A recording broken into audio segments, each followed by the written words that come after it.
Hello दोस्तों, नमस्कार। स्वागत है आपके अपने YouTube channel soft study GK GS में। पहला प्रश्न है कि सर्वप्रथम स्तूप शब्द कहाँ मिलता है। ये कहाँ मिलता है हमें, तो ये हमें ऋग्वेद में इसकी जानकारी मिलती है। थोड़ा सा जान लेते हैं स्तूप के बारे में। स्तूप के बारे में ये है कि स्तूप का जो आकार होता है वो अर्धगोलाकार होता है। कैसा होता है?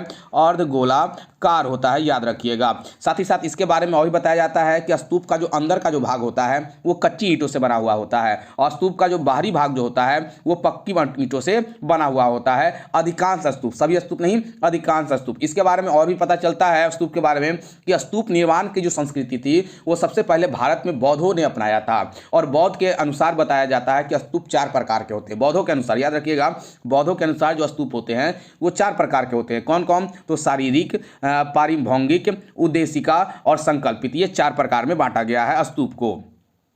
नेक्स्ट है, मगध के नंद वंश का संस्थापक कौन था। तो मगध के नंद वंश के जो संस्थापक थे वो महापद्म नंद थे। इनका अंतिम जो शासक था वो घना नंद था। तो ऑप्शन नंबर ए यहाँ पे सही हो जाएगा। और मगध के नंद वंश की स्थापना कब हुई थी? तो 343 से लेकर के 321 इनका जो शासनकाल था वो ईसा पूर्व, याद रखिएगा। 343 ईसा पूर्व से लेकर के 321 ईसा पूर्व इन्होंने मगध पे अपना शासन किया। किसने? नंद वंश ने। नेक्स्ट है कि सुमेलित करना है। एक तरफ दिया गया है मंदिर, दूसरी तरफ दिया गया उसके स्थान। तो दिया है ईंट निर्मित मंदिर। ईंट निर्मित मंदिर जो है वो भीतर गांव में है। अब ये भीतर गांव है कहाँ पे? तो ये उत्तर प्रदेश में है। दूसरा दिया गया दशावतार मंदिर, ये कहाँ है? देवगढ़ में है और ये भी उत्तर प्रदेश में है। तीसरा है शिव मंदिर, जो कि शिव मंदिर कहाँ है? तो भूमरा में है। शिव मंदिर कहाँ है? भूमरा, जो कि मध्य प्रदेश में है। और विष्णु मंदिर कहाँ है? एरन में है, जो कि ये कहाँ पे है? ये भी मध्य प्रदेश में है। तो आंसर क्या हो जाएंगे हमारा? 3, 2, 4, 1 और 3, 2 जो 4, 1 है, ऑप्शन नंबर हमारा बी यहाँ पर सही हो जाएगा। नेक्स्ट है कि अकबर के साथ युद्ध करने वाली दुर्गावती कहाँ की रानी थी। तो ये कहाँ की रानी थी? तो ये मांडला की रानी थी। याद रखिएगा, गढ़कंटक्का या गोंडवाना राज्य की ये क्या थी? मांडला की राजधानी थी। तो ऑप्शन नंबर 4 का ए सही हो जाएगा। नेक्स्ट है कि मुगलों की अदालत में भाषा क्या थी। तो मुगलों की जो अदालत की जो भाषा थी वो फारसी थी, लेकिन मुगल क्या भाषा बोलते थे? तुर्की भाषा बोलते थे। अदालत की जो भाषा थी वो फारसी भाषा थी। नेक्स्ट है, निम्नलिखित में से कौन सा युग्म जो है वो सुमेलित नहीं है, यहाँ पे पूछा जा रहा है। पहला दिया जा रहा है दीवाने मुस्त खराज। याद रखिएगा कि यहाँ से क्या प्रश्न पूछे जाते हैं, पहले ये मैं बता देता हूँ। पूछा जाता है कि दीवाने मुस्त खराज का अर्थ क्या होता है। तो इसका अर्थ होता है राजस्व विभाग। याद रखिए, दीवाने मुस्त खराज का अर्थ होता है राजस्व विभाग, जिसे अलाउद्दीन खिलजी ने शुरू किया था। तो ये सही दिया जा रहा है। दीवाने अमीर कोही का अर्थ होता है कृषि विभाग, इसे मोहम्मद बिन तुगलक ने शुरू किया था। ये भी सही दिया जा रहा है। दीवाने खैरात का अर्थ होता है दान विभाग और इसे फिरोज शाह तुगलक ने शुरू किया था। ये भी सही दिया जा रहा है। और दीवाने रियासत का जो अर्थ होता है यह होता है बाजार नियंत्रण, जिसे बलबन ने नहीं, अलाउद्दीन खिलजी ने शुरू किया था। याद रखिएगा, अलाउद्दीन खिलजी हो जाएगा। तो ऑप्शन नंबर डी जो है वो हमारा यहाँ पे क्या है? गलत दिया जा रहा है। उलगुलान विद्रोह किससे जुड़ा हुआ है? पहले जान लेते हैं उलगुलान विद्रोह के बारे में। उलगुलान विद्रोह को हम लोग मुंडा विद्रोह के नाम से जानते हैं। अब मुंडा विद्रोह के नाम से जानते हैं तो आपको पता चल गया होगा कि ये बिरसा मुंडा से जुड़ा हुआ होगा। तो ऑप्शन नंबर डी सही हो जाएगा। अब ये हुआ कब था? तो ये 1894-95 में हुआ था। कब हुआ था? 1894-95 में हुआ था। नेक्स्ट है कि होम रूल लीग आंदोलन सर्वप्रथम किसने आरंभ किया था। ये किसके द्वारा आरंभ किया गया था? ये सर्वप्रथम एनी बेसेंट के द्वारा आरंभ किया गया था। बाद में होम रूल की जो स्थापना थी वो तिलक ने भी की थी। अब आप कमेंट बॉक्स में जवाब दीजिएगा कि होम रूल की स्थापना एनी बेसेंट ने कहाँ किया और तिलक ने कहाँ किया, और ये कब हुआ था? 1915-16, याद रखिएगा।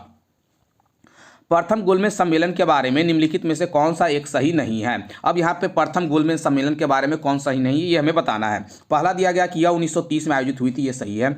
इसे साइमन आयोग की रिपोर्ट पर चर्चा करनी थी, ये भी सही दिया जा रहा है। इसका आयोजन लंदन में हुआ था, बिल्कुल, तीनों गोलमेज सम्मेलन का लंदन में हुआ था आयोजन, और इसमें कांग्रेस प्रतिमंडल ने भाग लिया था। याद रखिएगा, प्रतिभाग लिया था। जो कांग्रेस थे इसमें प्रथम गोलमेज सम्मेलन में भाग नहीं लिया था। कांग्रेस की ओर से महात्मा गांधी ने सेकेंड गोलमेज सम्मेलन में भाग लिए थे। तो ऑप्शन नंबर डी जो होगा वो गलत दिया जा रहा है।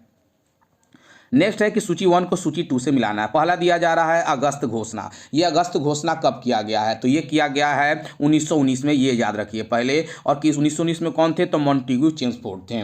दूसरा दिया जाएगा अगस्त प्रस्ताव। ये कब हुआ था? तो 1940 में हुआ था। ये कब हुआ? 1940 में। और किसे ने किया? लॉर्ड लिंथिंगो ने किया था। तीसरा है अगस्त संकल्प। अगस्त संकल्प का 2 डेट याद रखिएगा, महात्मा गांधी के द्वारा 1933 और 1942 दोनों। 1933 और 1942 हो जाएगा अगस्त संकल्प। और प्रत्यक्ष कार्यवाही दिवस जो हो जाएगा वो मोहम्मद अली जिन्ना हो जाएंगे, 1944 हो जाएगा। तो यहाँ पे सही जवाब हो जाएगा आपका 2143। तो 2143 किसमें है? ऑप्शन नंबर हमारा ए सही हो जाएगा। इसके अलावा एक और याद रखिएगा आप लोग, अगस्त क्रांति जो कि 1942 में हुआ था। नेक्स्ट है, हिमालय की रचना समानांतर वलय श्रेणियों से हुई है, जिसमें से प्राचीनतम श्रेणी कौन है? तो इसमें सबसे जो प्राचीनतम श्रेणी है वो बृहत हिमालय श्रेणी जो है वो सबसे प्राचीनतम यानी सबसे पुराना श्रेणी हो जाएगा। नेक्स्ट है कि भारत के किस द्वीप का उद्गम ज्वालामुखी है, यानी भारत के किस द्वीप का उद्गम? तो ये हो जाएगा बैरन द्वीप। बैरन द्वीप के बारे में याद रखिएगा कि दक्षिण एशिया का मात्र एक सक्रिय ज्वालामुखी, याद रखिएगा दक्षिण एशिया का एकमात्र सक्रिय ज्वालामुखी है जो कि बैरन है। और ये है कहाँ पे? तो अंडमान के पूर्वी तट पे है, या अंडमान के पूर्वी द्वीप में है। ठीक है। नेक्स्ट हो जाएगा कि भागीरथी नदी निकलती है, कहाँ से निकलती है? गोमुख होगा, गंगोत्री नहीं हो जाएगा, गोमुख से निकलती है। ऑप्शन नंबर 13 का ए सही हो जाएगा। कि भारत के निम्न जलप्रपातों में से कौन गोवा में स्थित है? गोवा में कौन स्थित है? तो गोवा में जो है वो दूध सागर है, दूध सागर है। और ये गोवा में किस नदी पे है? तो मांडवी नदी पे, याद रखिएगा मांडवी नदी पे है। तो इतना आपको याद रखना होगा दूध सागर के। वहीं धुआंधार के बारे में जान लेते हैं। ये जलप्रपात जो है वो एमपी में है, एमपी मतलब मध्य प्रदेश के जबलपुर में है। और ये जनरली नर्मदा नदी पे है। किस नदी पे है? तो नर्मदा नदी है। तीसरा है नोखाली, याद रखिए नोखाली कई जलप्रपात, और यह है कहाँ पे? तो यह मेघालय में है। ये कहाँ पे है? मेघालय में है। वहीं पे लैंड सिंह, देखिए यहाँ पे लैंड सिंह नहीं होना चाहिए था, लांगसियांग होना चाहिए था। ये भी जो जलप्रपात है लांगसियांग, ये भी जो है वह कहाँ पे है? तो मेघालय में ही है और किन्सी नदी पे है। तो इतना आपको याद रखना होगा। तो आंसर क्या हो जाएगा यहाँ पे? आंसर ऑप्शन नंबर बी सही हो जाएंगे। नेक्स्ट है कि निम्न में से कौन सा वृक्ष समुद्र तल में सर्वाधिक ऊंचाई पर पाया जाता है? वृक्ष समुद्र तल में सर्वाधिक ऊंचाई पर जो पाया जाता है वृक्ष, ऑप्शन नंबर ए सही हो जाएगा, देवदार वृक्ष हो जाएंगे। नेक्स्ट है सूची 1 को सूची 2 के साथ मिलाना है। एक तरफ दिया गया है परियोजना, दूसरी तरफ दिया गया है नदियाँ। तो इडुक्की परियोजना जो है वो जनरली पेरियार नदी पे, और ये पेरियार है कहाँ पे? तो यह केरल में। पेरियार कहाँ पे है? तो केरल में हो जाएगा, यहाँ पे याद रखिएगा।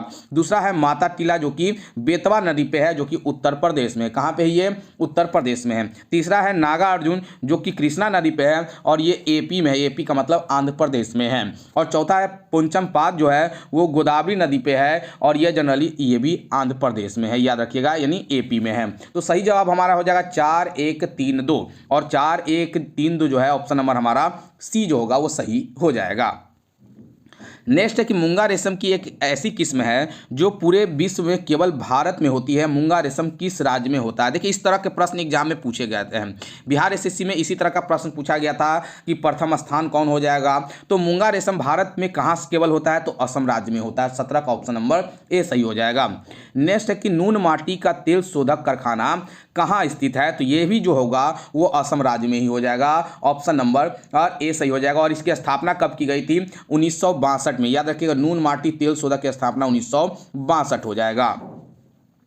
कौन सी कंपनी एल्युमिनियम नहीं बनाती है? तो जो टेल्को कंपनी है वो एल्युमिनियम नहीं बनाती है। टेल्को कंपनी जो है वह एक तरह का ऑटोमोबाइल और वाहन का निर्माण करती है, और इसकी स्थापना 1945 में किया गया था। इतना आपको याद रखना होगा टेल्को का। तो ऑप्शन नंबर ए सही हो जाएगा। बाल्को, नाल्को और हिंडाल्को जो है ये तीनों जो है वो एल्युमिनियम कंपनी है।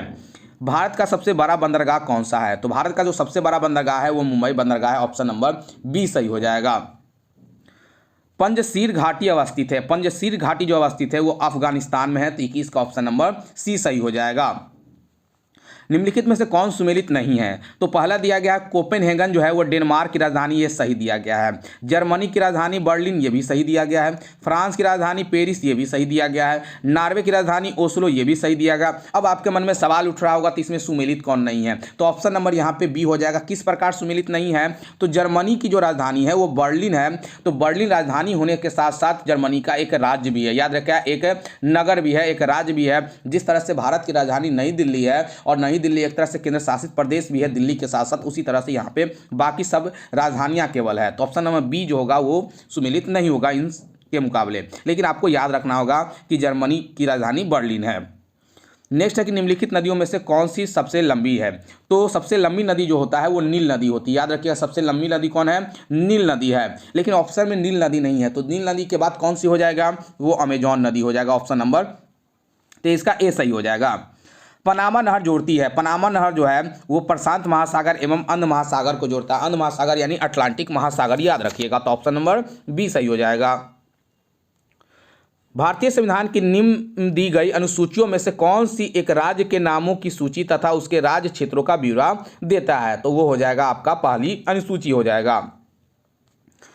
नेक्स्ट है कि भारत के राष्ट्रपति अपना त्यागपत्र किसको संबोधित करते हैं? तो ये अपना त्यागपत्र जो है वो उपराष्ट्रपति को देंगे और उपराष्ट्रपति अपना त्यागपत्र जो है वो राष्ट्रपति को देगा। अनुच्छेद 51 के तहत राष्ट्रपति अपना त्यागपत्र उपराष्ट्रपति को अनुच्छेद 56 माफ कीजिएगा, अनुच्छेद 56 एक के तहत हो जाएगा, एक के क के तहत हो जाएगा। तो 51 नहीं होगा, 56 होगा।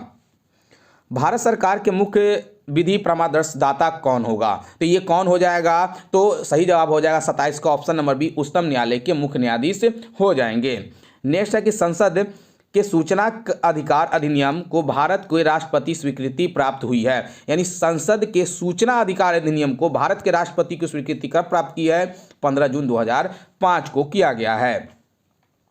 नेक्स्ट है कि किसी देश यानी देश के किसी भी न्यायालय में चल रहे वाद को अन्यत्र भेजने का अधिकार किसके पास होता है? यह जो अधिकार जो होता है वो भेजने का, वो किसके पास हो जाएगा? सही जवाब तो ऑप्शन नंबर यहाँ पे बी सही हो जाएगा, सर्वोच्च न्यायालय के पास है ये। यदि किसी राज्य की विधानसभा का अध्यक्ष पद त्यागना चाहे तो उसे अपना त्यागपत्र देना होगा। तो उसे अपना त्यागपत्र उपाध्यक्ष को देना होगा। याद रखिएगा किसे? उपाध्यक्ष को। अनुच्छेद 179 ख के अनुसार हो जाएगा। किसने कहा था कि राष्ट्रपति का आपातकालीन अधिकार संविधान के साथ धोखा है? ये कहा गया था के.एम. नाम्बियर के द्वारा, यह कहा गया था के.एम. नाम्बियर। ये नाम याद रखिएगा, ये प्रश्न काफी आपके लिए वीवीआई हो जाएंगे। संसदों की अयोग्यता संबंधी विवाद पर कौन निर्णय देता है? तो संसद नहीं है, सांसदों। तो सांसदों का जो सही जवाब हो जाएगा यहाँ पे निर्वाचन आयोग के परामर्श से राष्ट्रपति के द्वारा यह अयोग्यता संबंधी विवाद का निर्णय किया जाता है। ऑप्शन नंबर डी सही हो जाएगा।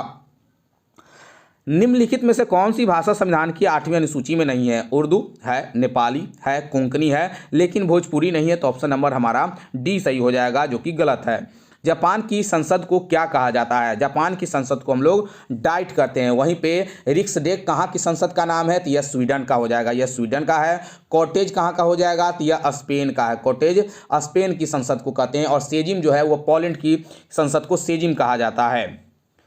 नेक्स्ट है कि निम्नलिखित में से कौन सा एक सही सुमेलित नहीं है? सही सुमेलित कौन नहीं है? तो मूल कर्तव्य भाग 4 का ये सही दिया गया है। राज्य भाग 6 ये भी सही दिया गया है। भारत का मानवादी भाग 13 ये गलती है, ये भाग 5 में हो जाएगा। भाग 5 अनुच्छेद 76 में हो जाएगा। तो ऑप्शन नंबर सी जो है वो गलत है। संघ और राज्य के अधीन सेवाएं भाग 14 ये भी सही दिया जा रहा है। नेक्स्ट है कि world wide life fund, world wide याद रखिएगा, वाइल्ड लाइफ फंड का प्रतीक कौन सा जानवर है? तो ये ज्वाइंट पांडा हो जाएंगे। इंटरपोल का मुख्यालय कहाँ है? इंटरपोल का जो मुख्यालय है वो लियोन्स है। और लियोन्स कहाँ पे है? तो ये फ्रांस में है। याद रखिएगा कहाँ पे है? फ्रांस में है। वह कौन सा महाद्वीप है जहाँ एक भी मरुस्थल नहीं है? तो विश्व का एकमात्र जो महाद्वीप है वो यूरोप, जहाँ पे एक भी मरुस्थल नहीं है।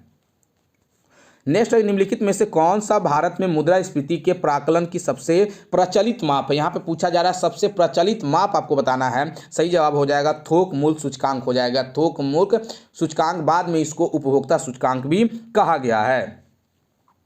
निम्न में से कौन भारतीय रिजर्व बैंक का गवर्नर नहीं रहा है? तो मनमोहन सिंह रहे हैं। मनमोहन सिंह रहे हैं कब? 1982 में। याद रखिएगा 1982 से लेकर के 1985 तक ये गवर्नर रहे हैं। बिमल जलान भी रहे हैं 1997 से लेकर के 2003 तक इन्होंने रहा है। याद रखिएगा सी रंगराजन भी रहे हैं 1992 से 1997 के बीच, 92 से 1997 के बीच। तो ऑप्शन नंबर डी जो हो जाएगा वो गवर्नर नहीं थे। नेक्स्ट 41 नंबर मैथ के प्रश्न है। मैथ के प्रश्नों को मैं आंसर बता देता हूँ। कमेंट आया था बच्चों का, सर आंसर में टिक लगा दीजिएगा। तो सही जवाब वो 41 का सी जो हो जाएगा वो हो जाएगा पहला हो जाएगा 41 का सी सही हो जाएगा। दूसरा हो जाएगा 42 का ऑप्शन नंबर बी सही हो जाएगा। 43 का ऑप्शन नंबर हमारा यहाँ सही हो जाएगा, सी हो जाएगा। फिर से 44 का ऑप्शन नंबर क्या सही हो जाएगा? तो ऑप्शन नंबर ए 1000 हो जाएगा। और 45 का ऑप्शन नंबर जो हो जाएगा वो डी सही हो जाएगा, 30 घंटे हो जाएंगे। नेक्स्ट है कि शरीर के किस भाग में पीत का निर्माण होता है? तो पीत का निर्माण जो होता है वो यकृत लीवर में होता है। तो ऑप्शन नंबर ए सही हो जाएगा। नेक्स्ट है कि टाइटन किस ग्रह का उपग्रह है? तो टाइटन जो है वो शनि का उपग्रह है। टाइटन किसका है? शनि का उपग्रह हो जाएगा यहाँ पर। नेक्स्ट है कि एथलीट फुट बीमारी होती है। एथलीट फुट बीमारी जो होती है वो फफूंद से होती है। फफूंद कहने का मतलब कवक यानी फंगस से होती है। परमाणु के सिद्धांत का प्रतिपादन किसने किया था? तो इसका प्रतिपादन जॉन डाल्टन ने किया था। 49 का ऑप्शन नंबर बी सही हो जाएगा, याद रखिएगा। पारे का तापमापी किस ताप पर प्रयुक्त हो सकता है? किस ताप पे प्रयुक्त हो सकता है? तो इसका मैक्सिमम यहाँ पे पूछा जा रहा है, तो 360 degree Celsius, minimum -30 degree Celsius होगा। तो -30 डिग्री सेल्सियस से लेकर के ये कितना तक हो सकते हैं? मैक्सिमम 360 डिग्री तक रहेगा। एक बार बराबर कितना होता है? तो एक बार बराबर होता है 10⁵ पास्कल। ऑप्शन नंबर सी सही हो जाएगा। पारा का अयस्क है, यानी पारा किसका अयस्क? पारा का अयस्क कौन हो जाएगा? तो सिनेबार। सिनेबार अयस्क किसका? पारा का हो जाएगा। नेत्र रोग का चिकित्सक क्या कहलाता है? तो नेत्र रोग का जो चिकित्सक है उससे हम लोग याद रखिएगा, ऑप्थाल्मोलॉजिस्ट कहा जाता है। ऑप्थाल्मोलॉजिस्ट यानी 53 का ऑप्शन नंबर बी सही हो जाएगा। एक अश्व शक्ति बराबर होता है, एक अश्व शक्ति बराबर 746 वाट होता है। ऑप्शन नंबर सी सही हो जाएगा। बुढ़ापे के अध्ययन को क्या कहा जाता है? बुढ़ापे के अध्ययन को जेरेंटोलॉजी कहा जाता है। याद रखिएगा, 55 का ऑप्शन नंबर सी जेरेंटोलॉजी हो जाएगा। पॉजिट्रॉन की खोज किसने की थी? पॉजिट्रॉन की जो खोज है वो एंडरसन के द्वारा किया गया था। याद रखिएगा, एंडरसन के द्वारा कब? 1932 में खोजा गया था। शरीर की सबसे छोटी ग्रंथि कौन होता है? शरीर की सबसे छोटी ग्रंथि जो होता है वो पिट्यूटरी ग्लैंड होता है। और शरीर के सबसे बड़ी ग्रंथि जो होता है वो कौन हो जाएगा? तो लीवर हो जाएगा। तो 57 का ऑप्शन नंबर सी सही हो जाएगा। प्रोटॉन की खोज किसके द्वारा किया जाता है? याद रखिए, प्रोटॉन की खोज जो है वो गोल्डस्टीन ने किया था, लेकिन प्रोटॉन का जो नामकरण है वो रदरफोर्ड ने किया था। गोल्डस्टीन खोजा, नाम रदरफोर्ड ने दिया था। तो ऑप्शन नंबर बी सही हो जाएगा। माफ कीजिएगा, यहाँ पे ऑप्शन नंबर क्या सही हो जाएगा? बी सही हो जाएगा। नेक्स्ट है कि परमाणु के सिद्धांत का प्रतिपादन किसने किया था? परमाणु के सिद्धांत का प्रतिपादन यहाँ पे पूछा जा रहा है, तो 59 का ऑप्शन नंबर बी सही हो जाएगा, जॉन डाल्टन ने किया था। पारे का तापमापी किस ताप तक प्रयुक्त हो सकता है? ये प्रश्न पिछले में भी था और यहाँ भी है, तो सही जवाब हो जाएगा 360 डिग्री सेल्सियस, -30 डिग्री सेल्सियस से 360 डिग्री सेल्सियस तक होता है। नेक्स्ट कि ब्लूटूथ तथा वाईफाई के बीच अंतर क्या होता है? तो इसका अंतर है कि ब्लूटूथ जो है वो 2.4 गीगाहर्ट्ज रेडियो आवृत्ति पट प्रयुक्त करता है, जबकि वाईफाई जो है वो 2.4 गीगाहर्ट्ज के अथवा 5 गीगाहर्ट्ज आवृत्ति पट प्रयुक्त कर सकता है। तो ऑप्शन नंबर ए सही हो जाएगा। नेक्स्ट है कि निम्नलिखित में से कौन सा एक अम्लीय विलयन का संभव पीएच मान है? अम्लीय विलयन का संभव पीएच मान क्या हो जाएगा? तो अम्लीय का पीएच मान 7 से हमेशा कम होता है। 7 से कम, तो 7 से कम कौन हो? तो 6 नंबर हो जाएगा। शक्कर के किण्वन से क्या बनता है? शक्कर के किण्वन से इथाइल अल्कोहल का निर्माण होता है। तो 63 का ऑप्शन नंबर ए सही हो जाएगा। जब चींटियां काटती है तो अंतःक्षेपित करती है, यानी कौन सा एसिड का निर्माण करता है? तो फॉर्मिक एसिड हो जाएगा। नेक्स्ट है कि फेनिल कीटोनेप्ने उपचार की जन्मजात मूल का एक उदाहरण है। इस मूल के निर्देश हैं, इस मूल के निर्देश यहाँ पे पूछे जा रहे हैं, तो सही जवाब होगा एंजाइम के वंशागत अभाव का। एंजाइम के वंशागत अभाव का हो जाएगा।